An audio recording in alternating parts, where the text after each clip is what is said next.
All right, guys, here we are for another driver bio. We are on location in Baja, Mexico, in Los Cabos, and with me is Victor Barreda of the 1626 car. Victor, welcome. Thank you for doing this.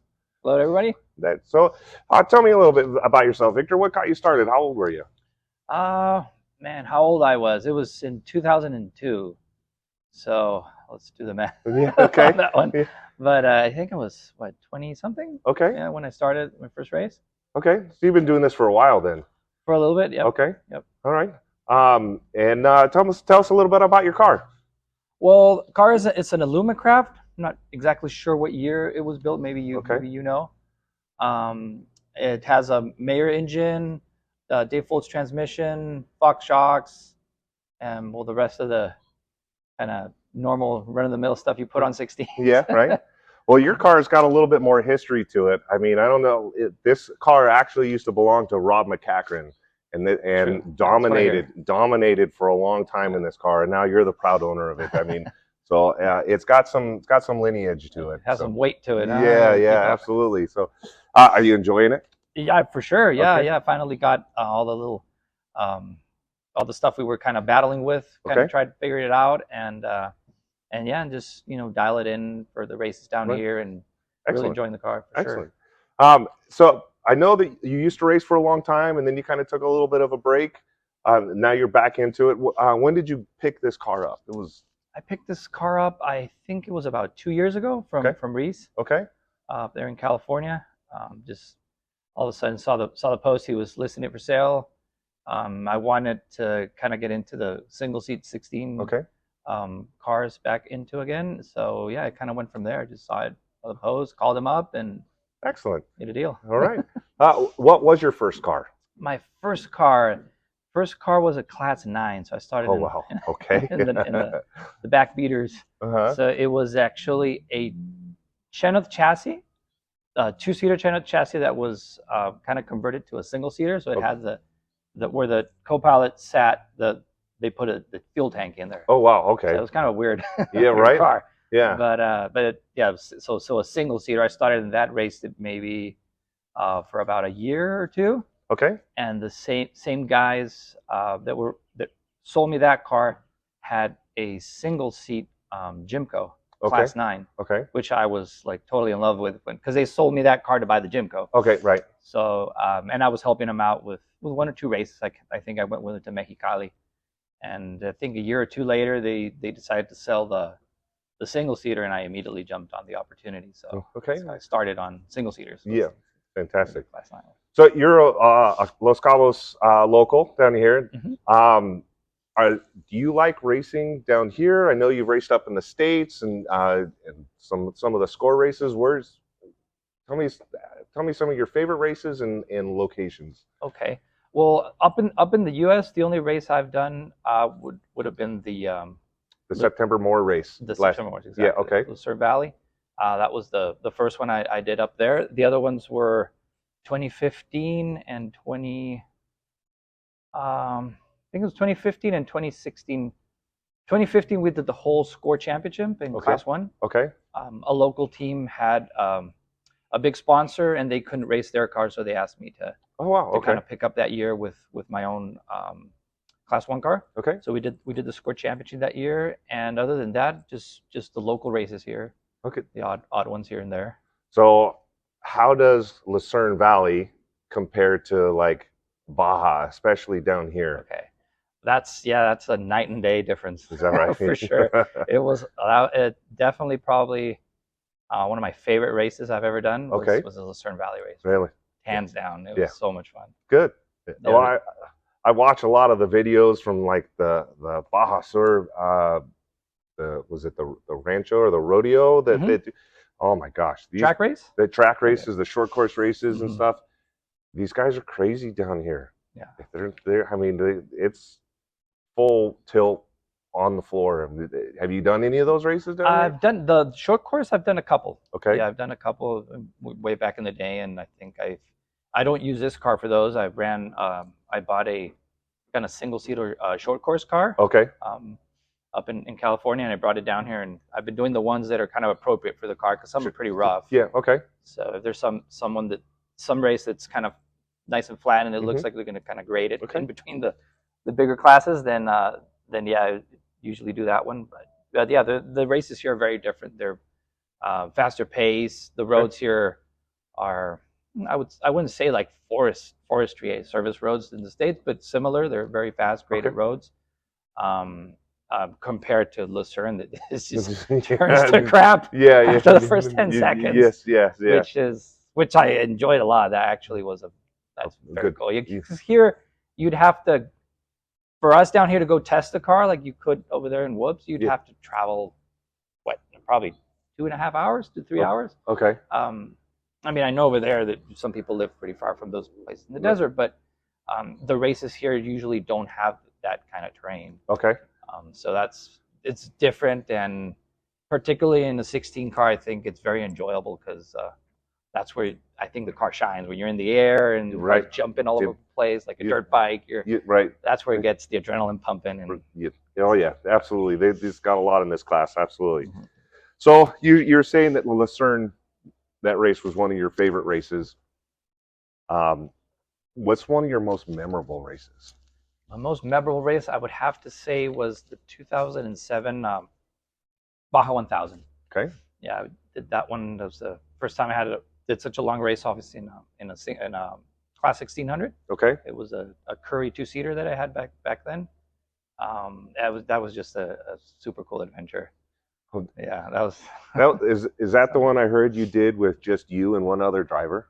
Yeah. So that race started in Ensenada and finished actually in the beach in Cabo, right at the Los Beach, and it was, if I remember correctly, about 1,300 miles. Sounds about right. Yeah, that sounds about right. So okay. I drove 1,000 miles, and I had the other teammate kind of grab a section between Bay of LA and San Ignacio just for me to get off the car, get some liquids, eat, rest. Never rested. Yeah, 1,000 miles. 1,000 miles in a 1600 car. Wow, that's, that's Well, back then the other classes didn't have those big tires are running now, so the courses weren't chewed up as much. Yeah, compared to this last one was just brutal. Wow, especially getting through San Felipe. I mean, that was pretty gnarly. So, right on. So what's one of the craziest things that's ever happened to you during a race? Craziest things during the race. I would say I think I was racing a trophy truck local team with a local team here, and we ended up losing our rear brakes and partially front brakes, I think halfway through a race. Oh man. I think that I would say that one, and maybe another instance I had in the 16 car. I think it was back in 2008 or 2009. Just a near miss we had with some spectators on a quad. I even have it on film. I think that was probably the scariest I've ever I've ever had to be in. That's car. Pretty crazy. Yeah. All right, so you said you've raced Class 1 trophy truck, Class 9. So outside of 1600, what's your favorite class to race in?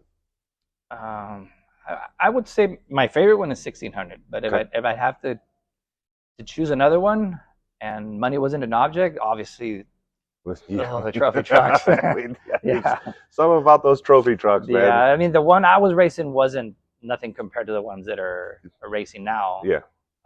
Maybe something more comparable to the trucks in the early 2000s or something, or late 1990s.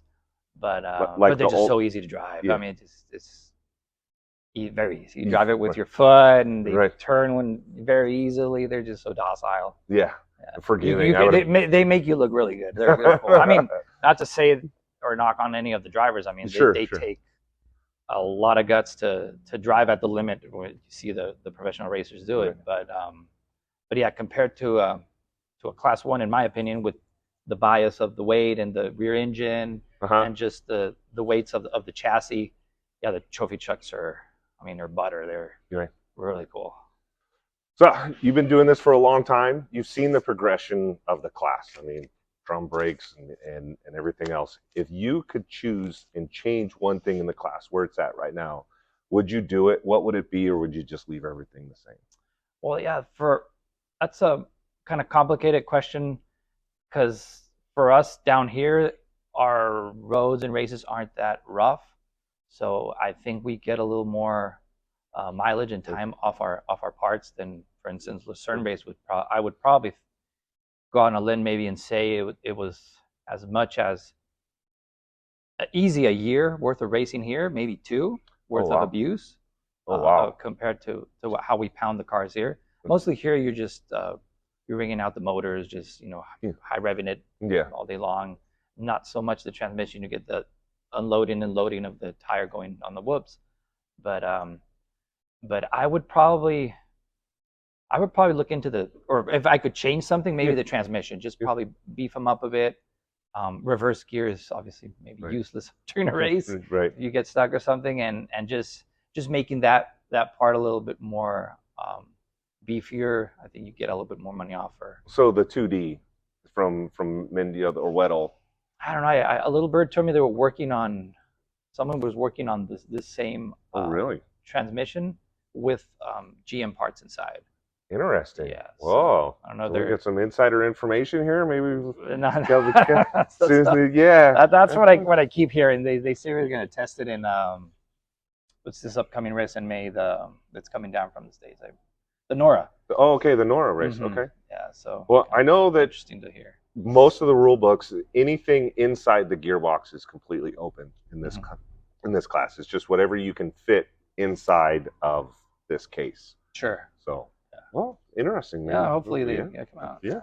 Yeah, because the motors, now that they did the change and now they're getting better on tuning with the pump gas. I think that was a great move. Okay. The pump gas, especially for races like us down here, just getting the race gas is insanely expensive and complicated. Complicated to probably be the biggest thing. Right? Oh yeah. And the expense, because it's almost double the price than what it is up in the States. Is that right? Oh yeah.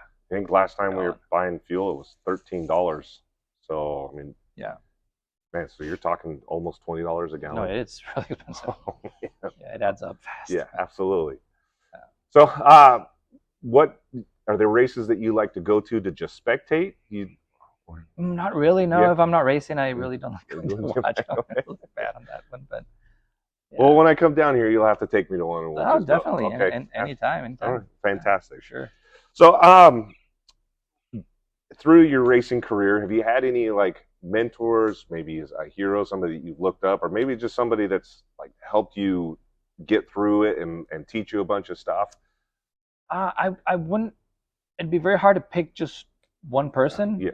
I ask a lot of questions, and usually when I buy a car off somebody, I've been fortunate enough to buy off cars that have belonged to guys that have done really well, or just won a championship, or just Rob McCracken's car. I mean, Reese has been really helpful, and I always when I buy a car, I ask a bunch of questions. Sure. I ask, hey, what's your prep schedule? What you do, what you don't do, how you do this, and I think that way, and I usually keep in contact with the owners, ex-owners as much as I can, and I gather a lot of information, and a lot of the guys here. Most of them are pretty open, and I've had a couple of guys that were really helpful when I started, and just teaching me how to work on the cars, because I like working.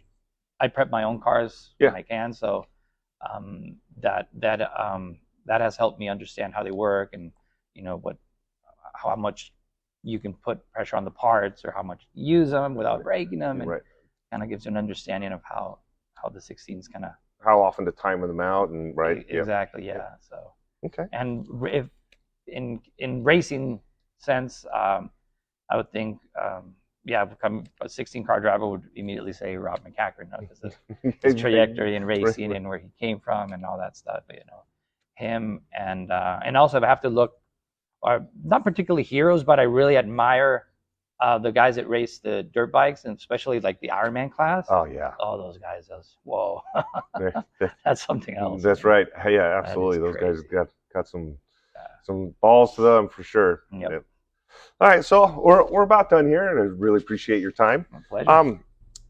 Pre-race routine. How do you get I call it my race face. How do you get prepared and get into the car right before the race, like right before the race? Okay, like talking like your pre-race minutes. routine, yeah. Wow, I really don't have one. Okay. I kind of usually just go one last time to the bathroom, and you get those pre-race jitters, that anxious feeling. I don't do anything really in particular. Okay. But recently, that since I went back into the 16 car class, the jitters have really tamed down. That used to be horrible before, but I don't know, just jumping from the last car I had was a class 1. So jumping out of that and then driving a 16, mentally, I think on the class 1, I mean, you knew if you made a mistake at 120 miles an hour, I think that's it. Yeah, right. On here, I don't know if you already kind of overcame that and you're back in the 16 cars. Kind of the fear of something going horribly wrong physically to you is not that big. It's more of anxiousness in the competition sense of who you're racing with, or are they going to pass you? Are you going to catch them? What's going to happen during the race? So I think it's a very, very different sense of nervousness. But like we all know, once that flag drops, it immediately goes away. That's right. Yeah. Well, how does the competition compare from like class 1 to class 16? Oof, in my opinion, with my limited experience, I think the competition in 16 is way harder. Is that right? Oh yeah. Yeah, because in class 1s you have so many factors that you can't count on a 16. I mean, you bigger engines, bigger cars, newer cars, older cars. Right. Who can push the envelope more? Who isn't afraid of crashing or destroying $100,000, $150,000, $200,000 car? Yeah. I mean, there's so many factors, and on the 16 car, it levels the playing field so much for everybody, and I think you have a lot of the guys, you push those cars right to the limit, and I think that's a lot of fun. It just gives you a more of battling, driver to driver, not necessarily car to car, who has a bigger budget, right, all that stuff. So I think it's really, really awesome. Cool. So one last question for you. I like to try and do this, throw everybody off their game a little bit. What's one fun fact about you that maybe people don't know? Maybe like hobbies, anything like that? Other hobbies, fun fact. Well, I like dirt bikes. I like driving motorcycles a lot. So I used to, back when I started 1600 cars, we used to pre-run on dirt bikes all the time. So yeah, we pre-ran that 2007 Baja 1000 dirt bikes. That was probably, I would say, if I had to choose, racing cars and dirt bikes, I would probably choose the dirt bikes, but the consequences of doing that at this age are With the age comes the cage, is what they say. Yeah. So that's what I like about these cars. I mean, especially how they shine in terrain like Lucerne Valley. It's literally like driving a dirt bike. I mean, you're just on the top of the whoops, the car sideways up, whiz nose up, the rear up. I mean, it's very similar, but like you say, you have that security of the cage around you. Well, as we finish up here, again, I just want to say thank you very much for coming and doing our May driver bio. I appreciate it. Here in wonderful Los Cabos. At this time, would you want to thank any friends, sponsors, anything like that? Yeah, I have a friend of mine that's been sponsoring me since back in, I think, 2007. Kind of met him when I was shipping my engine for that Baja 1000. His name's Arturo Carrillo with Arnian Transport. So he has a trucking company that brings stuff from San Diego to Cabo and Cabo to the U.S. Oh, wow, okay. Yeah, he's been stuck with him for all those years, and I'm really thankful in helping me get all my parts down here, because here in Cabo you really can't buy something on. There's no car tag. There's no race ready. Yeah. So it's all a week or sometimes even 2 weeks to get your stuff. So having somebody that can bring things down to you quickly and consistently it's worth gold down here for us. So very cool. Special thanks for him. Yeah, awesome. Well, Victor, thank you very much. I really appreciate you doing this. Thank you. And we'll see you at the next race. All right. Sounds good. Thank you, guys. Thanks for tuning in. Don't forget to hit that like, subscribe button, and share this with your friends. We'll see you next time. Thank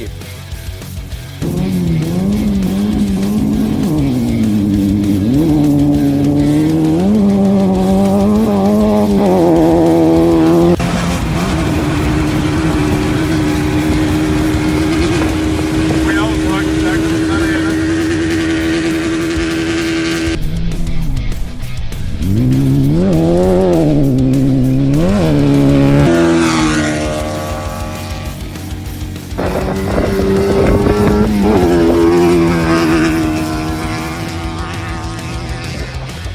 Thank you.